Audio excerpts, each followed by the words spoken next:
presentación vamos a revisar uno de los conceptos más importantes de la neumología, que corresponde a el intercambio de gases. Creo que no hay otra situación tan relevante que tenga que ver con toda la parte de neumología.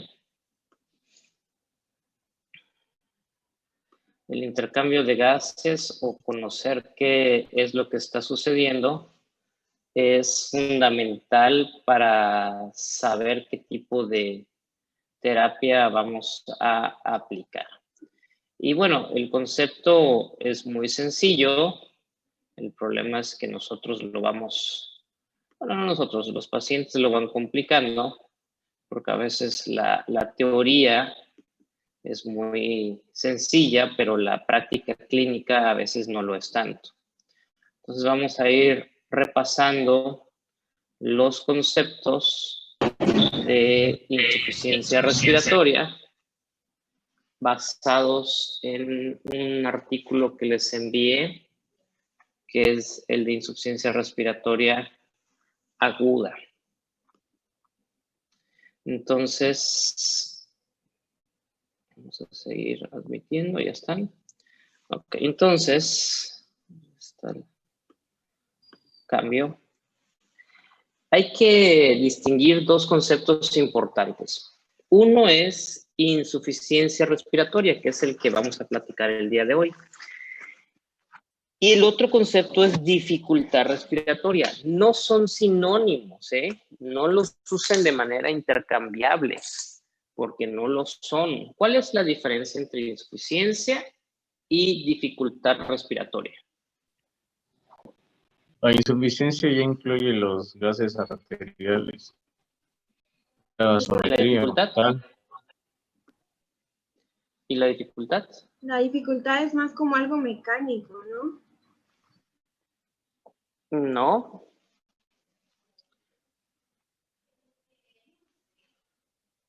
No, no es tanto así. ¿Alguien que le ayude, Carlos?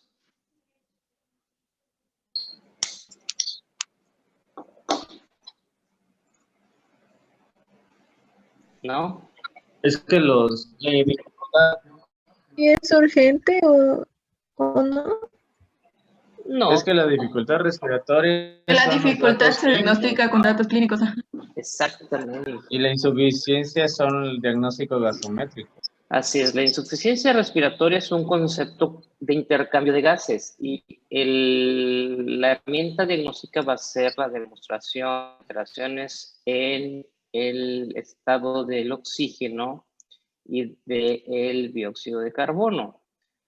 Y la dificultad respiratoria es el conjunto de datos clínicos que estoy seguro que los conocen: aleteo nasal, disociación tóraco-abdominal, polipnea, taquipnea, retracción sifoidea, todos los datos clínicos intercostales, todos los datos clínicos que se manejan. Entonces, no son intercambiables. ¿Puede haber dificultad respiratoria sin insuficiencia respiratoria? Claro que sí. Claro que sí puede existir. No necesariamente van siempre de la mano. Por ejemplo, les he puesto el ejemplo clásico de hacer ejercicio a máximo esfuerzo. Estoy seguro que si los pongo a correr 100 metros a máximo esfuerzo, aunque tardemos 20 segundos en llegar, cuando crucemos la meta, porque hicimos el máximo esfuerzo, vamos a tener quizás taquipnea, polipnea, bueno, sería taquipnea realmente, polipnea tendremos, vamos a tener quizás hasta disociación, quizás algunos podemos tener aleteo nasal, pero si nos tomamos una oximetría seguramente vamos a estar normal. Entonces, el concepto de dificultad es totalmente, no va siempre de la mano con la insuficiencia. Y entonces, insuficiencia respiratoria, como dice la diapositiva, se va a presentar cuando el sistema pulmonar no es capaz de realizar el intercambio de gases de manera adecuada para cubrir las demandas metabólicas del organismo, que van a ser la eliminación del CO2 y la oxigenación. Es una, como les decía, es una de las principales causas y quizás el fundamento de todo el sustento respiratorio. Es una de las principales causas de neumología. El averiguar por qué ese paciente tiene insuficiencia respiratoria es todo un reto.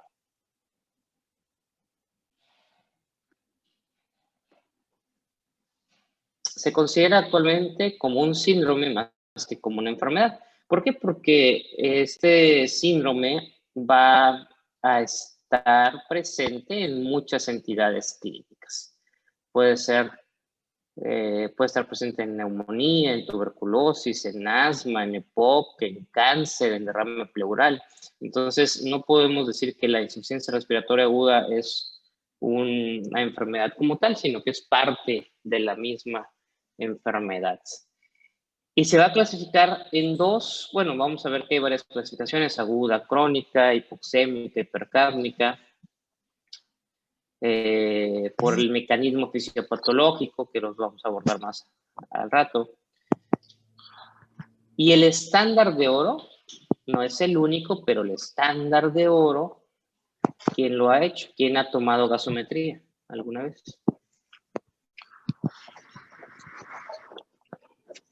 ¿Nadie? No, doctor. Bueno, no es complicado, es bastante sencillo. A ver si encuentro, seguramente todos lo han visto alguna vez, cómo se toma. Lo pueden buscar en el YouTube. Les digo que hay un video muy bonito explicativo del New England, en donde hay videos educativos de la técnica de la toma de gasometría. A ver si lo busco y se los pongo. Si no, en YouTube hay bastantes. Pero es algo muy doloroso. Sí, duele bastante. Generalmente se toman con agujas muy finitas, las de insulina, pero a pesar de ello, pues duele. Y tiene que ser, generalmente se toma en la arteria radial. Y el diagnóstico, aunque podemos hacerlo de manera indirecta a través de la determinación de la oximetría de pulso, pero el estándar de oro siempre va a ser la gasometría. ¿Cómo la podemos clasificar? Dice, cualquier situación que comprometa el intercambio de gases con repercusión en la presión arterial de oxígeno constituye el diagnóstico de insuficiencia respiratoria tipo 1.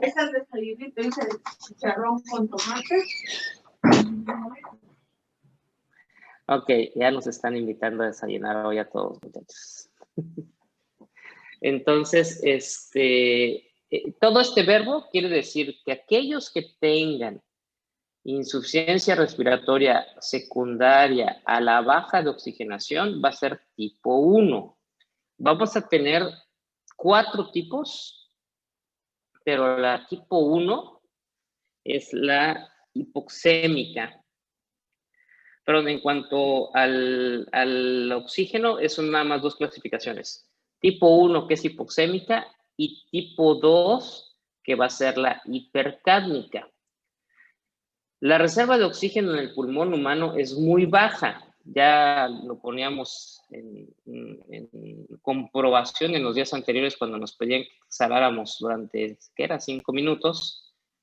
Es imposible hacer lo mismo, es decir, tomar todo el aire y someterse a un periodo de apnea. A lo mucho vamos a llegar exagerado, sin perder el estado de conciencia, un minuto quizás, no más, ¿no? Por ahí había un reto muy tonto, muy estúpido que le hicieron ahora a los adolescentes hace un par de meses. No sé si bueno, ya tiene antes de que empezara lo de la pandemia, pero les comprimían el tórax, no sé si lo veían, el abdomen. Entonces hacían una compresión del abdomen hasta que llegaban a, literal, la apnea, insuficiencia respiratoria aguda, y tenían un episodio de síncope. También ahí están los videos. Porque la reserva de oxígeno es limitada, o sea, lo mucho quizás vamos a hacer 1 minuto de apnea, no más, no, sin perder el estado de conciencia. ¿Y esto a qué se debe? Porque ya platicamos que la capacidad residual funcional, que va a ser la suma del volumen de reserva respiratoria más el volumen residual, pues es muy poco. O sea, no, por mucho que entrenemos, los mortales que no tenemos entrenamiento, llegaremos a 1 minuto, y por mucho la gente que entrena inmersiones en mar profundo, incluso este muchacho que hacía eso murió precisamente porque no le dio su capacidad pulmonar, se metían a casi 3 minutos a mar profundo y bajaban de manera lo más rápido que podían y terminó muriendo. Entonces, nuestra reserva funcional para los pobres que no tenemos ningún entrenamiento no va a llegar a más de 1 minuto, y entonces vamos a tener disminución del oxígeno. ¿Y cómo vamos a definir? Hay varias definiciones en la literatura. ¿Cómo vamos a definir insuficiencia respiratoria? Evidentemente necesitamos tomar gasometría y va a corresponder entonces a la disminución de la PaO2 por debajo de 55 milímetros de mercurio con saturación de, dice ahí, 60%. Pero ahí hay un error, debería decir de 90%, no 60%. Ya 60 es un valor crítico, ya estamos por debajo del umbral. Voy a cambiar de posición porque se está acabando la pila.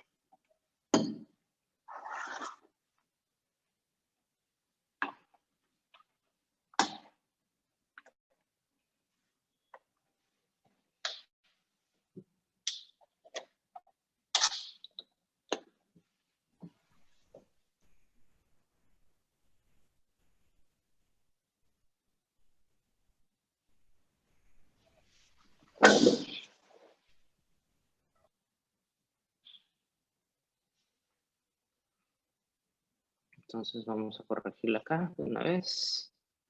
Saturación de 90. Y esto lo vamos a entender ahorita que veamos por qué es 90 y no 60.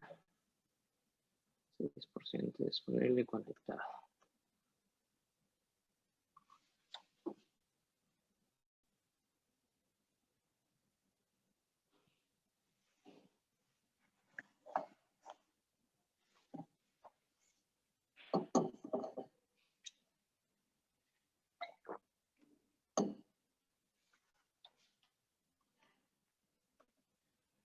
Okay. Entonces ahí está. Tenemos saturación de... bueno, y es que esta es una plática viejita, con una FiO2 no le he corregido. FiO2 al 21%. Ok. Entonces ese sería el enunciado correcto. Saturación de menos de 90% o de 90% con estado de oxigenación menor a 55 milímetros de mercurio.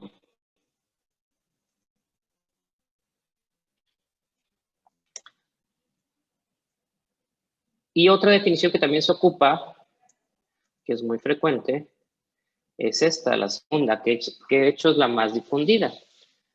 PaO2 de menos de 60 milímetros de mercurio. Evidentemente también tiene que ser con saturación del 90%, con FiO2 al 21%. ¿A qué se refiere la FiO2? ¿De dónde sale? ¿Qué es? ¿Cómo se come? ¿Cómo sabemos que es 21? ¿Cuándo cambia? ¿Quién me quiere explicar esa parte?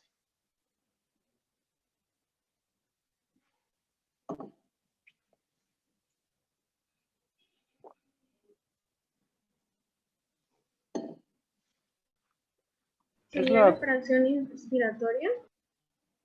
Es la fracción inspiratoria, ajá, pero ¿de dónde sale? ¿Por qué es 21? ¿Por qué no es 25? ¿Por qué no es 30? ¿Cuándo cambia? ¿Del oxígeno ambiental?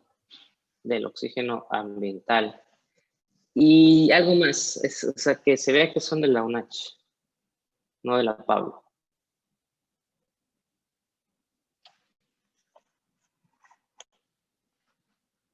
Algo más, o sea, amplíenme el concepto. Si es 21% del oxígeno del aire ambiente, el resto, ¿qué es? Nitrógeno. Nitrógeno. ¿En qué Nitrógeno. porcentaje?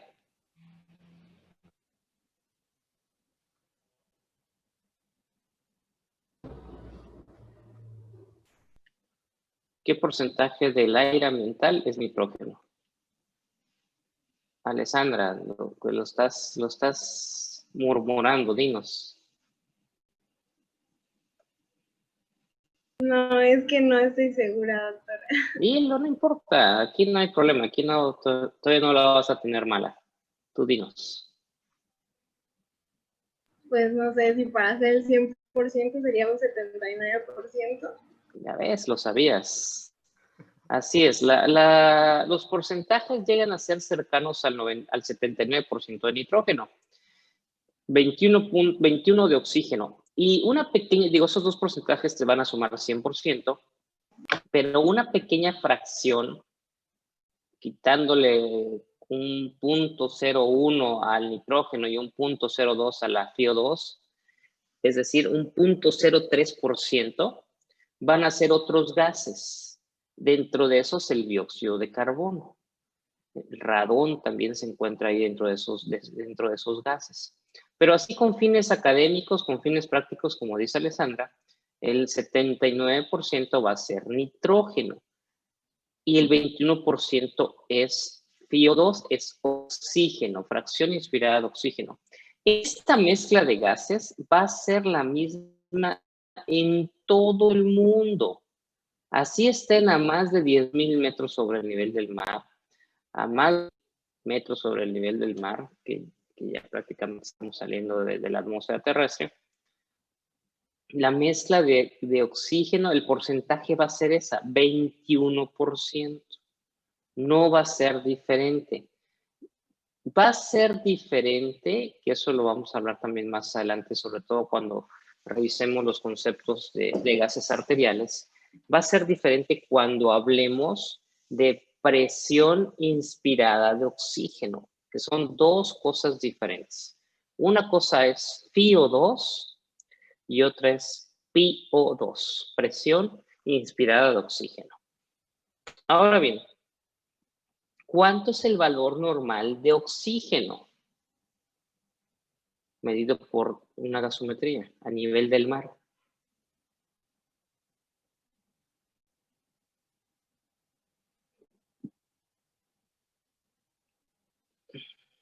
¿Cuánto? Se ve que lo leyeron el PDF, ¿eh?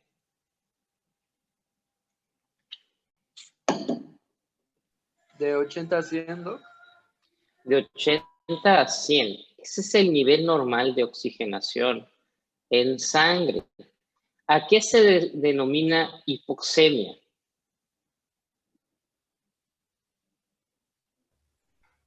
La falta de oxígeno. ¿A qué se denomina hipoxemia? Disminución de oxígeno.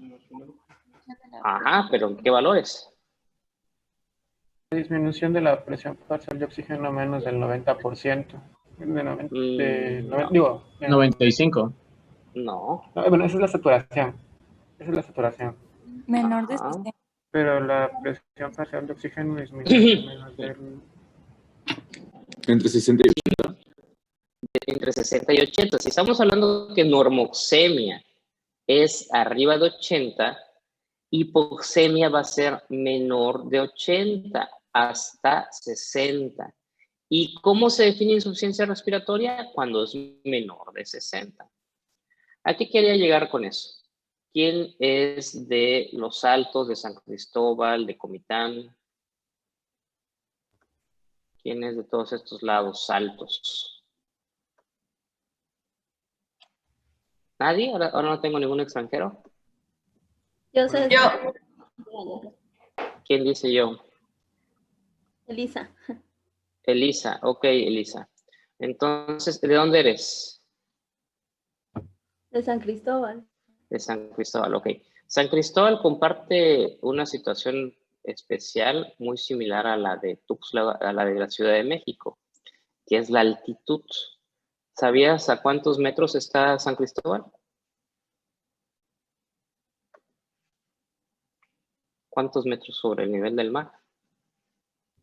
No, no. O 1300. sea, no, San Cristóbal está a la misma altitud que la Ciudad de México, más de 2000 metros sobre el nivel del mar. Y entonces, como dice acá, el valor normal de la PO2 para la Ciudad de México, y aquí le vamos a agregar San Cristóbal de las Casas, así.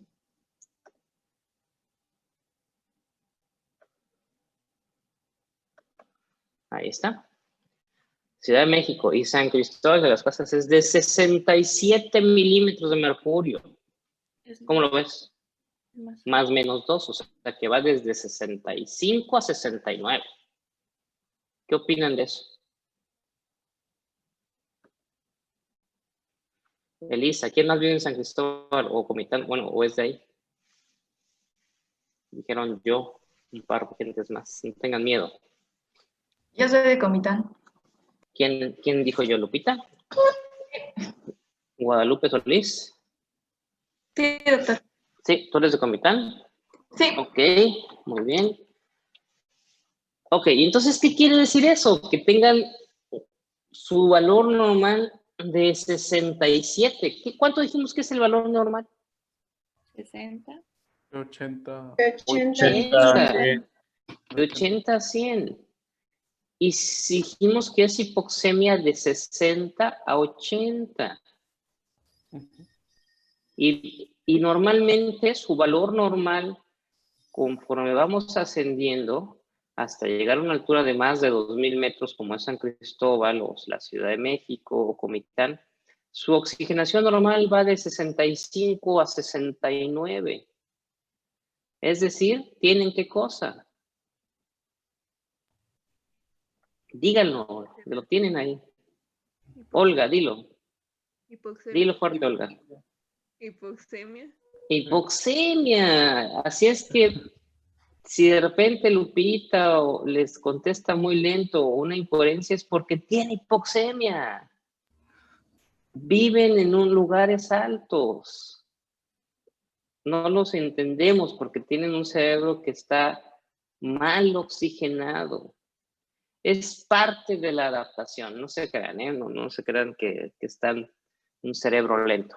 Pero sí es parte de la oxigenación. De hecho, nosotros cuando vamos a San Cristóbal o Ciudad de México, nos sentimos más cansados, más rápido de lo habitual. ¿O no experimentan esa sensación?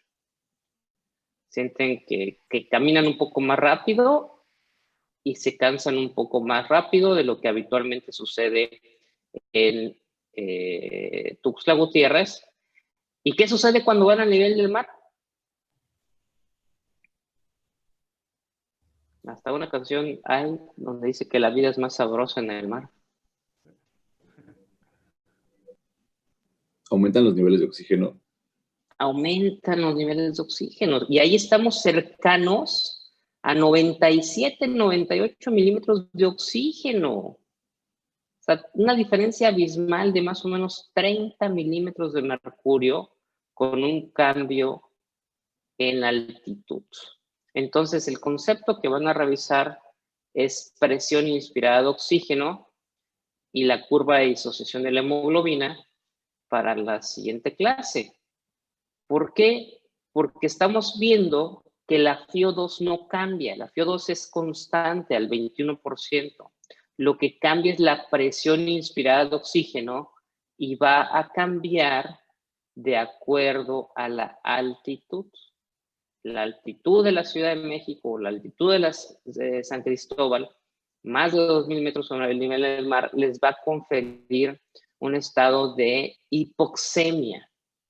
La gente que es hipertensa cuando llega a estas ciudades suele tener descontrol de sus cifras tensionales. ¿Por qué? Por el nivel de altitud. Disminuye la oxigenación, estimulación de vasoreceptores, de vasoreceptores también, y generan crisis o elevación de las cifras tensionales por hipoxemia. Conceptos muy interesantes que van a repasar para el día de mañana. Ok. Ok, muchachos. Entonces vamos a dejar hasta aquí esta parte de insuficiencia respiratoria. Estudien. Estudien, estudien, porque están a nada de